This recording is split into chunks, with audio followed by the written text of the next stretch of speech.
Yun, what's up, good morning.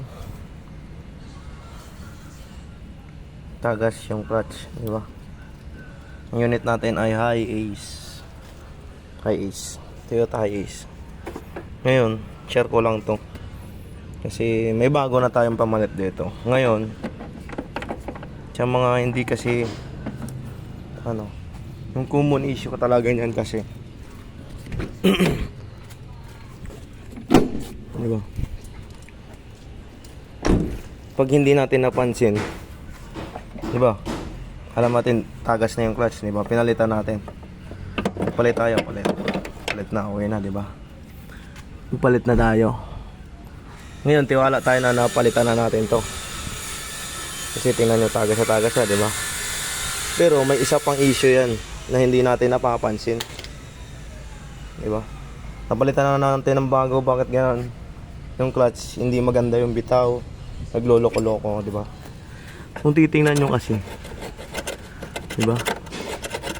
Di ba? Crack yan, oh. May crack yan. Crack yan. Ngayon, itong part na to. Titingnan nyo.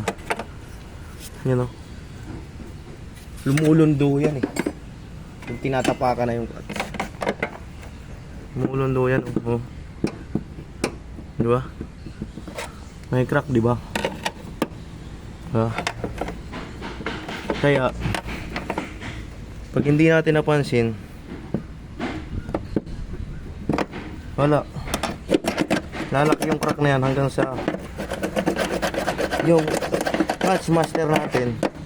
Pag sinisipa na natin doon sa loob, pag tinatapakan natin, wala, dahan-dahan lumulubog, diba? Kasi nga may crack eh. Kaya kailangan mapapansin natin yan. Kasi yan sa issue ng clutch master ng itong mga High Ace, diba? Kasi nga pag hindi natin napansin yung crack na yan, wala, hanggang sa lalaki ng lalaki habang ginagamit.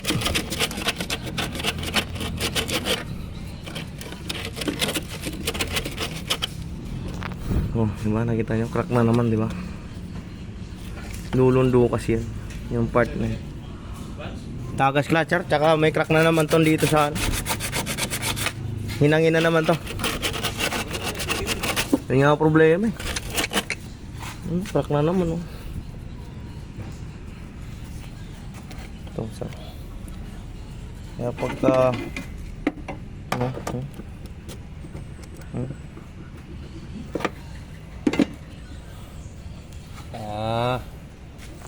wala bang ano dito? Meron naman. may plate, pero pag tinatapakan itagos sa loob yun eh. Ito yung yung case nung yung holder ng pedal, tapos dito siya nakatukod. Separate yan sa preno? Separate yan sa preno. Kaya.